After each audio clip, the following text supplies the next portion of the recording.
Gloire à ton nom, Seigneur. Donne-nous un cœur, donne-nous ce cœur qui met en pratique ta parole.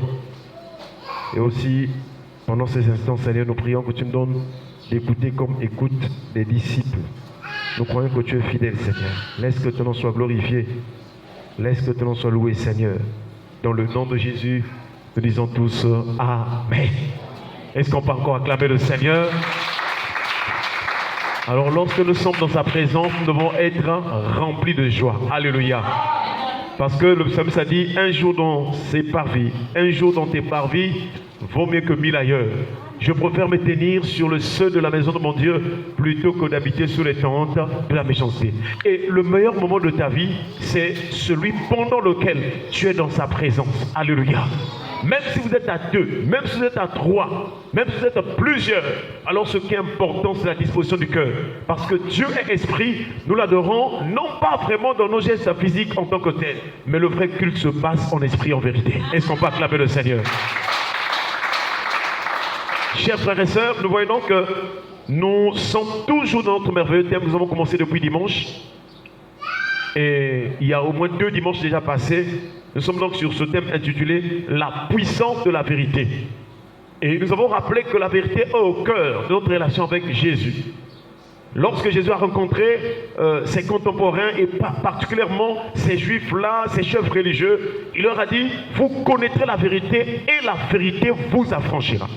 Nous voyons que c'est par la puissance de la vérité que nous pouvons être affranchis. Et nous avons rappelé que lorsqu'on parle donc du verbe affranchir, alors ce verbe-là nous rappelle l'état d'un esclave, chers frères et sœurs.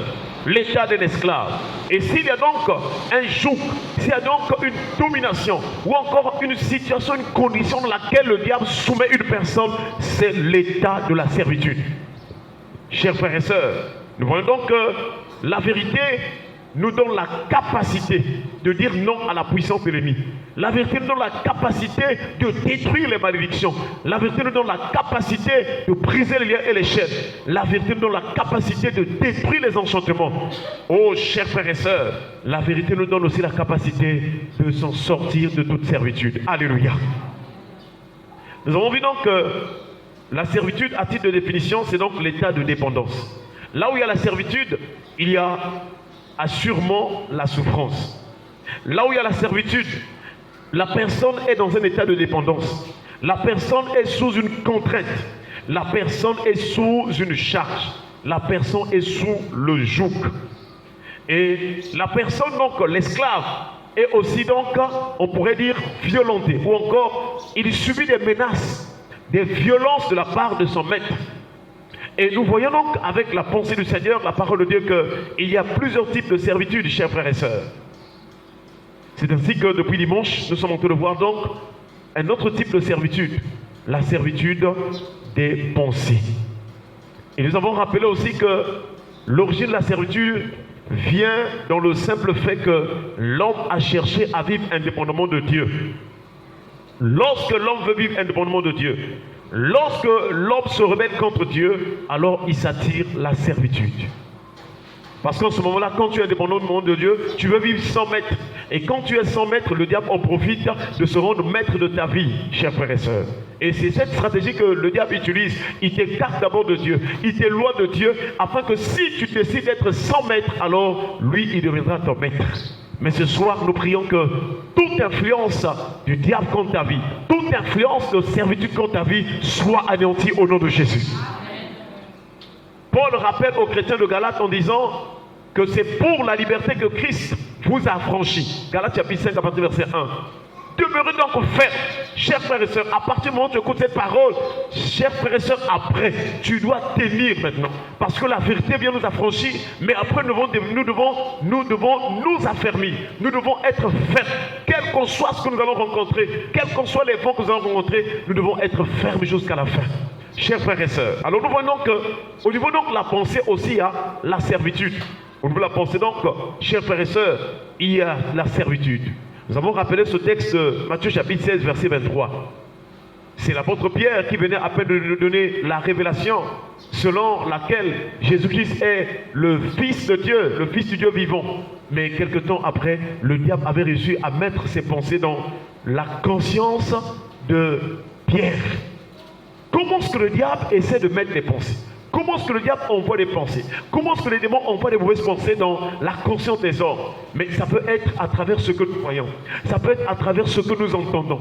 Ça peut être à travers ce que nous acceptons, mais qui se retrouve dans le monde ou encore qui vient du monde.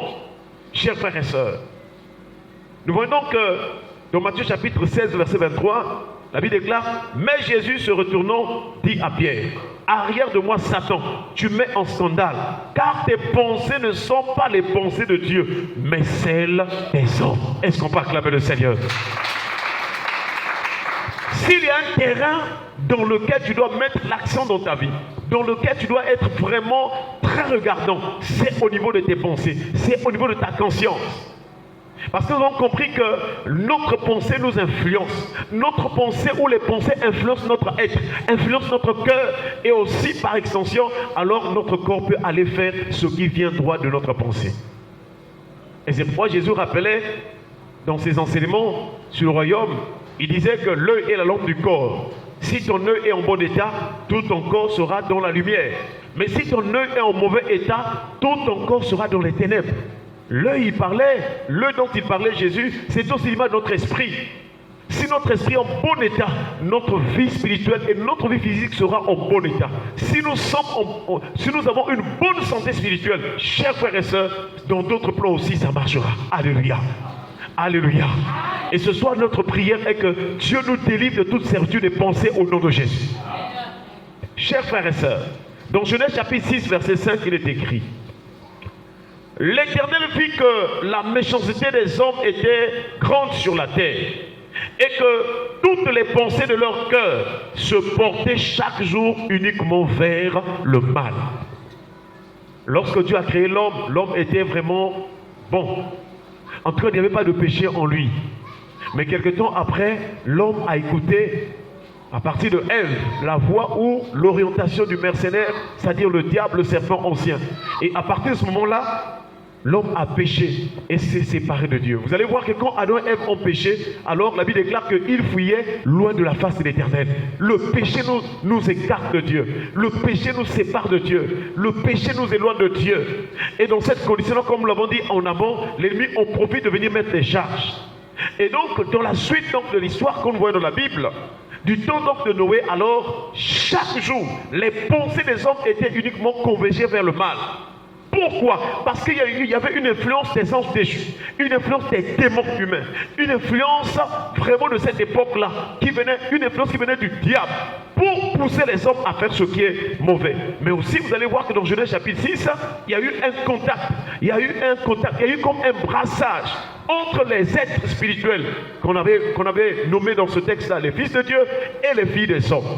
Chers frères et sœurs, attention, attention. Pourquoi? Parce que nous sommes aussi dans cette époque où Jésus identifie donc cette génération comme celle du temps de Noé. Jésus a dit, ce qui arriva du temps de Noé arrivera pareillement. Les hommes mangeaient, buvaient, mariaient leurs enfants. En tout cas, ils faisaient toutes sortes de distractions jusqu'à ce que Noé est rentré dans l'arche. Ce qui arriva du temps de Noé arrivera pareillement. Nous sommes donc dans une époque où aussi les démons humains sont là. Les mêmes stratégies que le diable avait utilisées pour converger les pensées des hommes vers la méchanceté. Alors, nous sommes dans cette époque. Et vous allez remarquer que ces derniers temps, ou encore dans cette génération, les gens commencent à être de plus en plus mauvais. Parce que les pensées sont perverties. Parce que les pensées sont infestées des pensées démoniaques. Et en tant que chrétiens, en tant qu'enfants de Dieu, nous avons donc à faire des prières intenses. Nous avons donc à se lever contre ces puissances des ténèbres. Car si tu es un homme, une femme de prière, si tu mets vraiment une vie de prière intense, la puissance de la prière par le Saint-Esprit va détruire toute charge des pensées impures ou méchantes au nom de Jésus. Chers frères et sœurs, les pensées donc des hommes étaient convergées vers le mal. Voilà encore une charge vers la méchanceté. Le diable a pour but d'envoyer, de pousser l'homme à avoir des pensées qui vont faire ce qui est mal. Et ce mal-là commence depuis la pensée. Et si tu veux être un chrétien vraiment qui obéit à la parole de Dieu, tu dois commencer depuis la pensée. Lorsque tu ressens en toi une mauvaise pensée, lorsque tu ressens en toi vraiment une mauvaise disposition dans ton cœur, c'est là où il faut commencer à prier. Parce que tout ce que nous faisons extérieurement est influencé ou vient ou a pour origine l'intérieur. Lorsque Jésus rencontrait les pharisiens, pourtant extérieurement c'était des hommes qui étaient propres, des hommes qui étaient vraiment respectueux, des hommes en tout cas qui étaient considérés dans la société, aussi dans les synagogues. Mais quand Jésus voyait l'intérieur, il savait que là-dedans il y avait des rapides. Voilà pourquoi j'aimerais te dire que si tu veux être délivré de la méchanceté dans les pensées, il faut traiter l'intérieur. Alléluia. Est-ce qu'on peut acclamer le Seigneur? Nous avons donc, chers frères et sœurs, nous devons donc nous lever dans la prière pour demander au Saint-Esprit qu'il délivre nos pensées de toute méchanceté, qu'il délivre nos pensées de tout type de charge de joug. Dans Marc chapitre 7, le Seigneur a dit, c'est du dedans du cœur des hommes que sortent les mauvaises pensées. Et il en a cité les adultères, les impudicités, les méchancetés, la fraude. En tout cas, il a cité toutes sortes de mauvaises pensées qui sortent du cœur. Et ce sont ces choses-là qui suivent l'homme. Nous voyons que, chers frères et sœurs, si une personne a une mauvaise disposition de cœur, si une personne a des mauvaises pensées, alors ces pensées-là vont conduire cette personne à se souiller. Ces pensées vont conduire cette personne vraiment à pécher. Et ce soir, notre prière est que toute méchanceté en toi soit ôtée au nom de Jésus. Chers frères et sœurs, le diable a su pousser Caïn dans la méchanceté. Beaucoup de gens disent que Caïn était du diable, Caïn était fils du diable. Non, chers frères et sœurs. C'est vrai que la Bible déclare que Caïn était du diable. Mais Caïn était du diable parce qu'il avait accepté les œuvres du diable. Quand Dieu avait créé Caïn, Caïn n'était pas du diable. Il était une bonne personne. Il avait des bonnes dispositions dans son cœur. Mais lorsque Abel a offert son offrande, son sacrifice, et que Dieu l'a agréé, alors quelque chose commençait à naître dans le cœur de Caïn. Et même là, le Seigneur est venu pour l'avertir. Il a dit à Caïn, pourquoi es-tu irrité? Pourquoi ton visage est-il abattu? Si tu agis bien, tu relèveras ton visage. Est-ce qu'on peut acclamer le Seigneur? Cela voudrait dire que lorsque Caïn n'avait pas encore péché, alors il avait un bon cœur. Il avait la possibilité de faire du bien. Et c'est pendant la tentation que le Seigneur commence à avertir Caïn. Il dit, si tu agis bien, tu relèveras ton visage. Mais si tu agis mal, le péché se couche à la porte. Voilà à quel moment le diable s'approche de Caïn. Voilà à quel moment, par la tentation, le diable commence à pousser Caïn à avoir des mauvaises pensées ou bien de la méchanceté. Mais sinon, au départ, Caïn faisait ses offrandes. Il a porté l'offrande devant le Seigneur. Il pouvait s'approcher de Dieu, chers frères et sœurs. Mais nous voyons donc que le Seigneur avertit Caïn en disant, si tu agis mal, en tout cas si tu agis mal, le péché se couche à la porte. La porte, c'est l'image donc du cœur de Caïn. Il dit, le péché se couche à la porte et ses désirs se portent vers toi. Ça veut dire que lorsque tu manifestes une émotion négative, quand tu ressens comme tu manifestes la colère, alors en ce moment le diable arrive pour te pousser à faire ce qui est mauvais. Alléluia. Alléluia. Alléluia. La Bible déclare que le soleil ne se couche pas sur votre colère. Ne donnez pas accès au diable. Ça veut dire que la colère peut arriver à tout le monde. Mais le problème, c'est qu'est-ce que tu vas faire pendant que tu te mets en colère? Est-ce que tu vas insulter les gens? Est-ce que tu vas maudire les gens? Qu'est-ce que tu vas faire, chers frères et sœurs? Et nous ne devons pas faire comme Caïn. Mais nous devons développer quelque chose que le Saint-Esprit nous a apporté. Et aussi, c'est un fruit de l'Esprit, la maîtrise de soi. Est-ce qu'on peut acclamer le Seigneur? N'attends pas que tu sois tenté pour vouloir faire cela. Mais lorsque tu es en bon terme avec les autres, lorsque tu as des bonnes dispositions, c'est là où il faut chauffer la prière. Pour dire, Seigneur, épargne-moi de toute méchanceté. Épargne-moi, délivre-moi de toute méchanceté, de toute mauvaise pensée. N'attends pas quand tu es tenté. Parce que quand tu es tenté, tu ne sais pas par où l'ennemi veut passer. Quelle est la profondeur? Quelle est l'ampleur de la tentation? Lorsque tu sens que ta vie de prière est forte, c'est là où il faut chauffer aussi la prière pour détruire déjà les plans de l'ennemi. Parce qu'à travers la prière, nous pouvons élever un mur de protection. Quelqu'un dit Amen. Chers frères et sœurs, est-ce que tu es aussi victime de la méchanceté? La méchanceté, c'est la capacité, c'est l'état ou encore une attitude de nuire. La méchanceté pousse la personne à nuire. La méchanceté fait que lorsque l'autre est en train de souffrir, que toi tu sois content, que toi tu te réjouis de la souffrance de l'autre. C'est ça la méchanceté. Mais nous voulons prier le Seigneur qu'à partir de cette soirée, que le Seigneur délivre de toutes les pensées méchantes. Alléluia. Je ne sais pas ce qui se passe dans ton cœur. Je ne sais pas ce qui se passe dans ta conscience. Est-ce que tu as des mauvaises pensées vis-à-vis d'une personne? Est-ce qu'il y a des gens, quand tu les rencontres, en tout cas, tu développes vraiment des sentiments, des ressentiments, des sentiments vraiment de haine, de jalousie, de rancune? Est-ce qu'il y a une personne qui t'avait fait du mal? Et quand tu la rencontres, à l'intérieur de ton cœur, tu es mal à l'aise. Chers frères et sœurs, ce soir, Dieu veut que tu demandes pardon et que tu demandes aussi la délivrance. Est-ce qu'on peut acclamer le Seigneur? La Bible déclare, garde ton cœur plus que toute autre chose, car de lui viennent les sources de la vie. La disposition du cœur, si tu as une bonne disposition du cœur, alors ça marchera. Vous savez, nous faisons beaucoup de prières. Nous prions intensement, nous faisons beaucoup de programmes. Est-ce que vous savez que l'état de cœur aussi joue un rôle important pour l'exaucement à la prière? C'est-à-dire, si ton cœur n'est pas disposé, alors Dieu ne va pas aussi exaucer. Mais si tu as vraiment une bonne disposition du cœur, alors le Seigneur t'accordera ce que tu vas demander. Alléluia.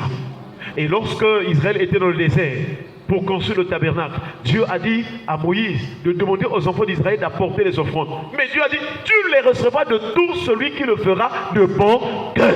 Est-ce qu'on peut acclamer le Seigneur? La Bible déclare, le sacrifice des méchants est une chose abominable à l'Éternel. Combien plus lorsqu'il les offre avec des pensées criminelles. Nous prions le Seigneur qui nous délivre de toute méchanceté au nom de Jésus. Il y a d'autres personnes, la méchanceté, c'est un lien de la famille. Il y a des gens qui sont nés dans les familles où papa était méchant, maman ou bien la grand-mère était méchante. Et elle a transmis cette sémence aux enfants ou aux petits-fils ou petites-filles. Et quand tu viens dans cette famille, tu te rends compte que toi aussi tu t'énerves comme ta grand-mère. Toi aussi tu agis comme ta maman, mais en mal. Ce soir, il y a une bonne nouvelle. Jésus est venu, il a crucifié le péché dans la chair. Est-ce qu'on peut acclamer le Seigneur?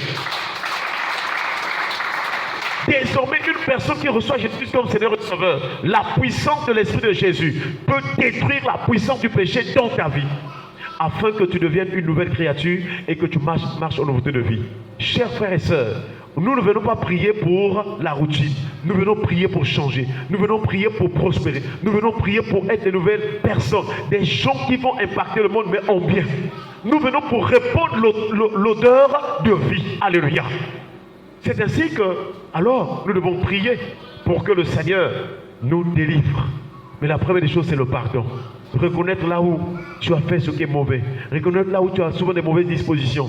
Reconnaître là où vraiment tu reviens toujours dans des mauvais souvenirs. La Bible déclare, ne pensez plus aux événements passés. Ne considérez plus ce qui est ancien. Voici, je veux faire une chose nouvelle sur le point d'arriver. Alléluia. Alors la première, si tu veux que Dieu change ta vie, si tu veux voir des nouvelles choses, si tu veux voir des miracles dans ta vie, il dit, ne pensez plus aux événements passés et ne considérez plus ce qui est ancien. Et Dieu te promet, il dit, voici, je veux faire une chose nouvelle sur le point d'arriver. Ne la connaîtrez-vous pas? Est-ce qu'on peut acclamer le Seigneur? Il dit, je veux frayer le chemin dans le désert et des fleuves dans la solitude. Même quand si tu es seul ce soir, tu as tellement de problèmes, tu as abandonné à toi-même. La bonne nouvelle, c'est que là où tu es seul, Dieu va te frayer un chemin. Dieu va t'apporter de l'eau. Dieu va te donner une famille. Dieu va t'ouvrir les portes. Tu rencontreras des hommes et des femmes qui vont t'aimer plus que même ta famille biologique. Alléluia. Je ne sais pas qu'est-ce que tu es en train de traverser, mais Jésus est là pour restaurer, rétablir ta vie. Alléluia. Vraiment ce soir, que l'amour de Jésus remplisse nos cœurs au nom de Jésus. Que la paix du Seigneur remplisse nos cœurs au nom de Jésus. Que la joie du Seigneur remplisse nos cœurs au nom de Jésus. Que l'Esprit de Jésus nous donne de pratiquer ce qui est juste au nom de Jésus. Donc tout ce que tu vas faire, sois conduit par l'Esprit de Dieu au nom de Jésus. Chers frères et sœurs, Jésus t'aime d'un amour éternel. Et Jérémie a dit, c'est pourquoi il dit, de loin l'Éternel se montre à moi. Il me dit, je t'aime de l'amour éternel. C'est pourquoi je te conserve ma bonté. Cela veut dire quoi? C'est-à-dire, tous les jours, quand Dieu nous renouvelle la bonté, Dieu veut nous montrer combien il nous aime. Mais pendant qu'il te réveille le matin, pendant qu'il te donne le souffle de vie, quelquefois, en termes financiers ou en termes de beaucoup de choses, tu n'as rien. Peut-être dans la société ou dans la vie sociale, ça ne marche pas encore.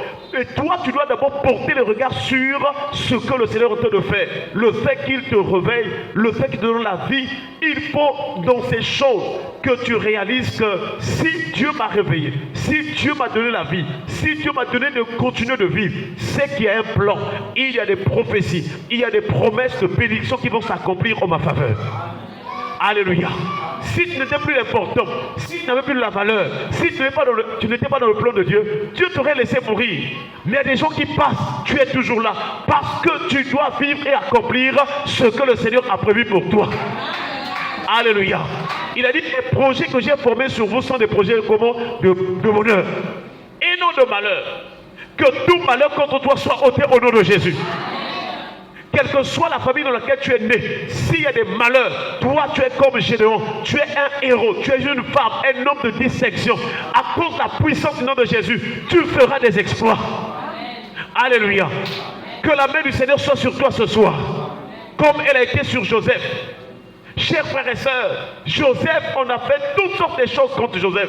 Mais comme la main de l'Éternel était sur lui, il a fini par réussir. Il a fini par être élevé. Il a fini par faire des exploits. Il a fini par devenir un grand. Quel que soit ce que tu traverses, chers frères et sœurs, si tu as la crainte de Dieu, comme Joseph on avait la crainte de Dieu, sache que Dieu te bénira. Même si tu es en prison, il te bénira. Et Dieu peut utiliser quelque chose d'insignifiant aux yeux des hommes. Joseph, Dieu l'a élevé partant de l'interprétation des anges. Oh, chers frères et sœurs, pendant que toi tu cherches à avoir une grande relation pour voyager, Dieu peut utiliser ce qui est vil, ce qui est méprisable pour éclater sa gloire dans ta vie. Est-ce qu'on peut acclamer le Seigneur?